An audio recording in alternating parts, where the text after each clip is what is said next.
16/7/2026 তারিখ 18 ঘটিকার সময় আমরা একটা সংবাদ পাই যে এই শহীদ শাহজাহান আলী কলোনি সরকারি প্রাথমিক বিদ্যালয়ে যে একজন আন্তঃজেলা অটো ইজিবাইক চোর সদস্য সে চোরাই অটো বিক্রয় করার জন্য ওখানে অবস্থান করতেছে।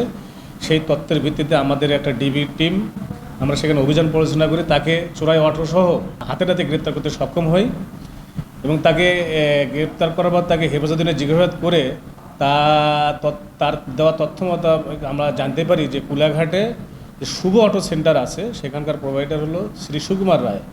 তার ওখানে এই চোরাই অটোগুলো ক্রয় বিক্রয় হয়। তার বক্তব্যের পরিপ্রেক্ষিতে তথ্যের ভিত্তিতে আমরা সেখানে অভিযান পরিচালনা করে আরও 4টি চোরাই অটো হিসেবে উদ্ধার করতে সক্ষম হই এবং ওই শুভ অটো সেন্টারে অভিযান পরিচালনার সময় ওই দোকানের প্রোভাইডার সে অভিযান পরিচালনা করার তথ্য টের পেয়ে সে পালিয়ে যায়।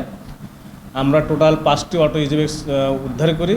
আসামিকে আমরা আমাদের হেফাজতে আছে, আমরা আসামিকে যথাযথ আইনি প্রক্রিয়ার মধ্যে বিজ্ঞ আদালতে সোপর্দ করব এবং যে অটোগুলো আমরা উদ্ধার করেছি এর মালিকানা যাচাই বাছাই করে বিজ্ঞ আদালতের নির্দেশনা মোতাবেক আমরা এগুলো হস্তান্তর প্রক্রিয়া সম্পন্ন করব।